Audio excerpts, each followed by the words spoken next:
Will Kawhi Leonard be on the move this summer? Well, assuming, of course, his contract doesn't get voided for not planting some trees.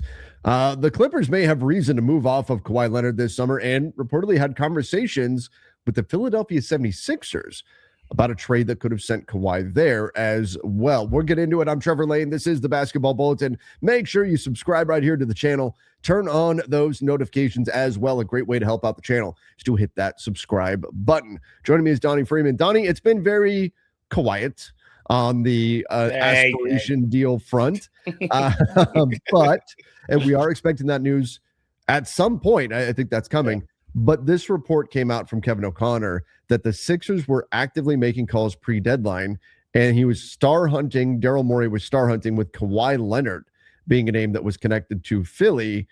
They didn't get it done. Instead, they traded away Jared McCain. That's rough for the 76ers. They ducked the tax rather than adding pieces to try to help this team. That's why I don't think, and we'll spend more time on Kawhi than the Sixers.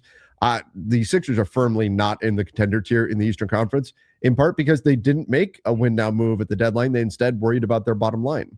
No, wait, actually. So what you're trying to tell me is that Daryl was talking too much and can't back up that talk. Remember how he said two things. One, I quote, they traded him at the best possible time. And two, none of the teams that they're competing against made meaningful moves. He did say both of those things as a way to justify not making a meaningful move himself. Yes. I would argue. I mean, are you competing for a championship? Because if so, guess what? The Thunder made a meaningful move and you gave it to them. Jared McCain is averaging 49% from the field, 43% from three, and 13 points per game right now for the Thunder in 11 games. That to me sounds like a meaningful move, Donnie. Just the Thunder were not, or the Sixers were not on the receiving end of it. Yeah, you know, he was mostly taking a shot at Cleveland for sure, and James Harden as well. No, yeah. By the way, can we get a Sixers Cavs first round series somehow, or I guess it would have to be a second round series. Yeah, can that happen? That would be great. That'd be the one series where James doesn't have one of those stinker games. He'd come out and he'd light 40 on each game. He'd be so fired up. James Harden would be. Daryl Morey is a liar. I love that he basically like subtweeted James Harden by saying that nobody made a significant move, which is of course wrong. But if you're Daryl Morey, interesting because he was calling the Clippers about Kawhi at the same time that Harden was there. There's no way he had that conversation. There's no way. There's no, like, you're right, because that does happen sometimes, right? A teams are discussing one player and then they have another player who's available and the conversation bleeds over to another player. That happens. Can I interest you in James? Huh? There's no way. That would be crazy. Is James Harden blocked in Daryl Morey's phone and vice versa? I think it's so sad how that went too, because they were always very high. Like Daryl has said very complimentary things about James in the past, but yes, I do believe that relationship is damaged to the point of no return at this point. But on the Kawhi front of this, that would certainly have been a big move if they were able to pull it off. I don't know how else they would have done it. In particular, like, what are you doing getting off of PG? Like, how do you pull something off? The Clippers wouldn't want PG back, so I don't know how you would even get there anyway. Yeah, right. I mean, they wouldn't want him back. Could you? I mean, you can do something with, I would assume Jared McCain would have been a piece that would have been going to the Clippers. Had they done something for Kawhi? How are you matching 50 though? That's my question. Right. That's a lot of salary. Yeah. How do you do that? Even they would have to have a big. I don't recall if they have a big trade exception or not. Okay. They could. I don't think they do. But anyway, even if they did, like, making the salaries work on that would be incredibly difficult. Yeah. For the 76ers. But regardless, the main point is Kawhi Leonard's very, very available. Yeah. Right? I mean, the Clippers are clearly in a transition piece right now. They are they moved away from James Harden. You add Darius Garland, who had his Clippers debut just the other day. And Kawhi Leonard has 1 year remaining on his contract that pays him $50 million plus whatever he gets for not planting trees. So there's So Kawhi Leonard's got money. Now, it's possible his contract gets voided whenever this comes down. Yeah. It's possible Kawhi doesn't have a contract with the Clippers anymore. I'm not saying that's going to happen, but it could. It's in the realm of possibility. That obviously would change the dynamic completely. But let's say whatever happens, whether the Clippers are found not guilty, whether the punishment includes voiding Kawhi's contract, let's say that Kawhi Leonard is on the Clippers books for next year at $50 million. He is having arguably the best season of his career. He's putting up absolutely incredible numbers. The shooting is phenomenal. He's averaging a career high 28 points per game, 6.3 rebounds, 2 steals per game as well.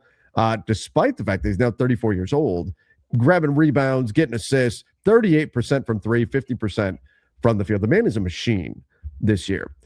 If the Clippers decide that they're going to move on from Kawhi, that they're really going to jumpstart this new era, they could, if they clear Kawhi off their books, they could suddenly become the team with the most salary cap space in the NBA this summer.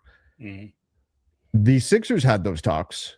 Who else should be having the conversation about Kawhi Leonard this summer if he is not a free agent and his contract is still in effect? Man, to try to trade for him for $50 million on an expiring deal. I know a team that's got $50 million in space.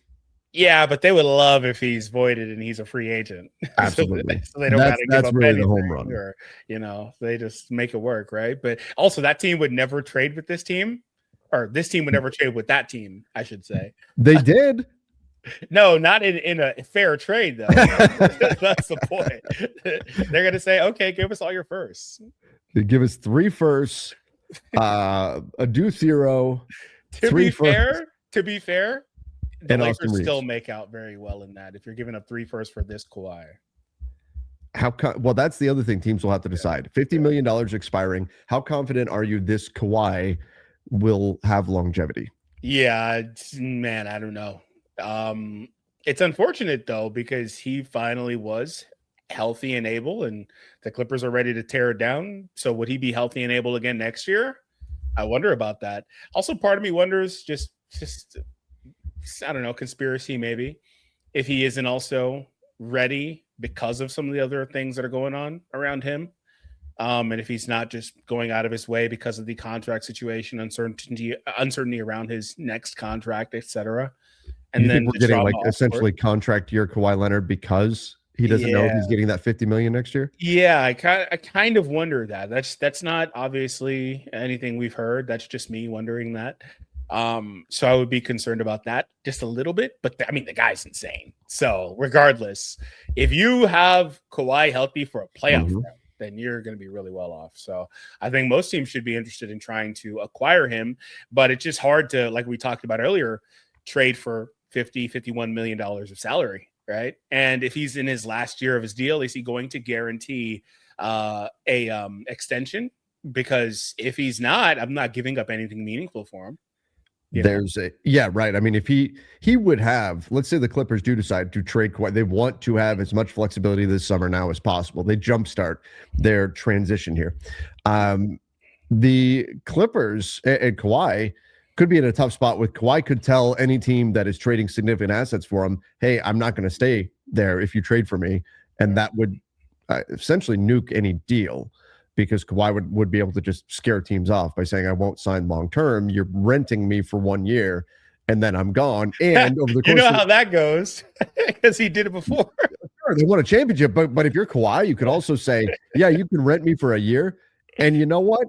Now that you mention it, my knee feels a little funny right now. Damn. Like that's all he has to do is just say, and I'm going to make sure that my body is my priority here. I'm going to, and I will not push it. I will, if my big toe hurts, I'm sitting out, that type of thing. I guess maybe it depends on how things play out, which we don't know yet. But hypothetically speaking, if there are negative blowback to the Clippers and stuff, it does the fact that you would be the next team acquiring Kawhi. Hypothetically, like in a trade, say his contract doesn't get voided or whatever, but hypothetically in a trade, are you able to say, hey, there's all this stuff going on. We want to take some assets off the table. Nobody else is taking this guy because of all this crap. Will you trade with us? Yeah. And at that point, would the Clippers do it? Just because they're trying to time out this iteration of the team anyway. Like, regardless of the aspiration stuff, if it doesn't happen, whatever, I don't expect for them to extend Kawhi if next offseason comes and all that stuff. So they're just trying to move on. That's a fair concern too. Like, if are the Clippers even going to be interested in extending Kawhi Leonard this summer? Does Kawhi want to extend with the Clippers now that he's said himself that they have no shot at making a run this year?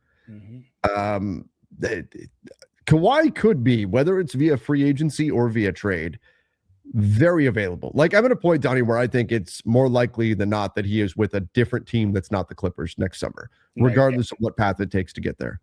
Yeah, because he's got the proverbial, last year of the deal, player option or not, he doesn't have a player option, but last year of the deal, I'm just going to scare off anybody. That's how that goes, And like I said earlier, if I have no commitment from him, why the hell would I trade assets for this guy? Because I worked out for one team ever, but odds are it's not going to work out, right? So, and just the irony with that is that it's the same guy I worked out with once before. So, I mean, but I'm not going to try that again, right? So I just wouldn't give up anything. And I don't personally think it's in the Clippers' best interest either to extend Kawhi. Maybe you do like a 1+1 or something like that for the 27-28 season. But I think their priority should be to try to go younger here. They've got Garland. They're going to be paying Mathurin. Otherwise, why the hell did they trade for him? They've got some other younger guys they need to develop and invest in. I know they don't want to go through a full-on rebuild. They've already got, a structure going on with some of these guys. Draft picks are encumbered for the Clippers too, so a rebuild is not palatable because of that. And then who knows? Again, maybe more stuff happens with that. Who knows, right? So like they don't want to do that, but I don't know if there's an avenue here with this current team to be a championship team either. So I don't really know where they're going to wind up being a treadmill team ultimately. What do you think happens with Brook Lopez? And I mean, Nick Batum, I think would be easy to move on from, but Brook Lopez is now their starter without Big Zoo there. They're going to pick up both of those. They think they decline all those. Yeah. And Bogdanovich, obviously, I think they decline that. Yep. So that's a lot of money that's coming off right there. Oh, yeah. They're going to decline all those options. John Collins is a free agent. They'll figure out what they want to do with him. Yeah. And then, they could do anything. Whatever happens with Kawhi, voided or not, they could have a lot of money. And so they could potentially restructure, but I don't know that this team, say they wanted to keep it together and build. I don't think this team is one cycle away, though. I don't think they're even 2 cycles away, like including the trade deadline. Like, I don't think they'd be so. Yeah. Especially because they'd be not wanting to take on long-term contract at that point either. So they'd be looking to get like 1 or 2 year guys at the most. And it's kind of hard to do that. I do think that they're going to be one of the pivot teams to watch this summer because there's not a lot out there in free agency. If Kawhi suddenly becomes a free agent, that changes a lot in and of itself. But also John Collins, he would be one of the better free agents potentially available out there on the market. Some team would take a chance on Brook Lopez, probably not at $10 million, but some team would bring him in just to have him there. A player like Kawhi being available via trade potentially. Yeah. I mean, I think one way or another, there will be a path for a team to add Kawhi. He could be the best player that's realistically available on the market, whether it's trade or free agency. But and then what do the Clippers do if they do move on from Kawhi and they say Brook Lopez, see you later, Bogdanovich, see you later? Do you then make Derrick Jones Jr. Available via trade? He's at $10.5 million. A lot of teams need wings. If you're going to truly pivot this thing and go young, Derrick Jones Jr. is a team that would have, I think, a lot of interest around the NBA. So the Clippers, and it's not just the Kawhi thing. It's the Clippers could wind up being the pivotal team of the summer that both can do dramatic things to clear salary off their own books, but also can be a big time seller on the market with the caveat that they got to be careful because of their draft pick situation too. But if they're getting picks in trades, they could very quickly try to turn this thing around and start building it back up again around Darius Garland. Yeah. So 2 things. One, do you think that Brad picks up that option? Because that's a player option, right? And then 2, Brad Beal, I would assume he's picking that up. Yeah, it's $5 million though. I'm not sure, maybe, but he's not getting that anywhere else. $5 million. He didn't play all season, basically. Yeah, so I would assume that he picks that up as well. I don't know. He's been making so much money. He's making $5 million here. Oh, he's still getting paid by Phoenix, isn't he? So he's fine regardless. Yeah, it's kind of like when people say, DeAndre Ayton's only making $8 million. That's No, true but he's from the not. Lakers, except the Blazers are paying him $25 million. Same with Marcus Smart, also, by the way. Brad Beal is getting $19.3 million for the next 5 seasons from the Phoenix Suns. Damn. He could be on a minimum for all he cares. He can sign for a minimum, and he's fine. He's more than happy with that because he's getting $20 million nearly somewhere else. And how much? Second question: how many of these guys do you think? Like you mentioned, John Collins being a free agent, he could actually be a really good fit for LA. The other LA team for the Lakers. Yeah, I wonder how many of those guys don't just wind up being good fits, because this other team is also trying to fill out the roster. Yeah, I was gonna say that, but they're no longer in the same. They're no longer in the same hallway. I know, but drive cross town. They certainly could. I mean, he's one of the better. I'm a fan of John Collins. I like his game. He's one of the better free agents I think available. I think of him more as like a mid-level type guy at this stage. Mm-hmm. I don't think he's getting $27 million from anybody this year, but I do think that John Collins is a guy who is going to be an interesting target for a number of teams, and maybe the Lakers are one of those teams. I think John Collins doesn't make a lot of sense if LeBron James is still a Laker. Yeah. If LeBron is not, then I could see going after a player like John Collins. Good shooter, lob threat, Lucas timeline. If you could get him for 13 to 15, I think that's a good number. He's already in town, gonna be on a team that hopes to be a contender next summer. I think you could sell him pretty good. Also, I look at Bogdanovich. He's not been great the last couple of years. I wonder if you could get him for a cheaper number as well, as just a guy that could be a shooter on your team. I think he's a minimum guy.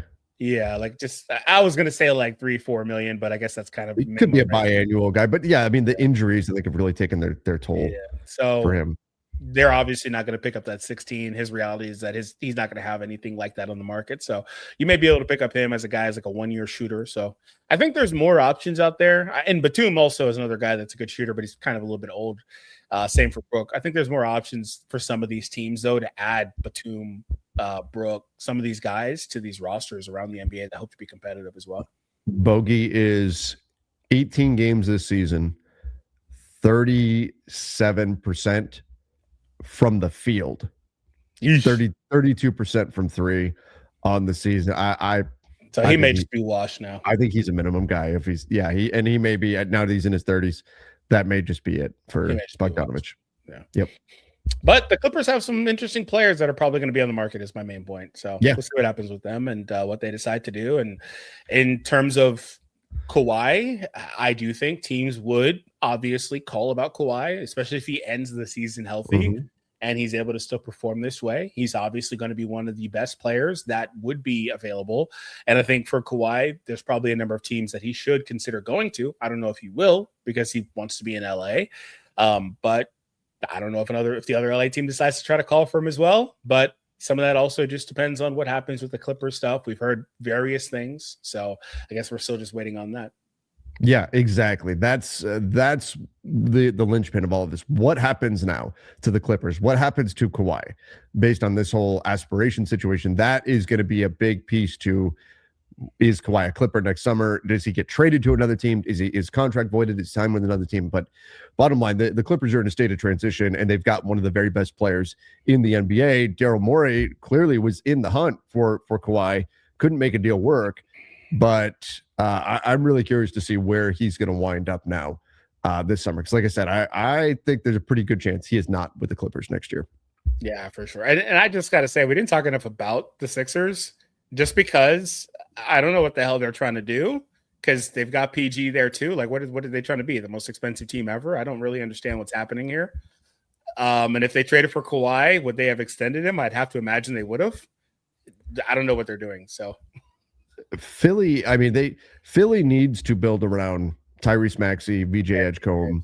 You know, they're young guys. They need to build around those young guys, but you still have, and Embiid has been better, I think, than I would have expected this season. But I mean, look at that contract.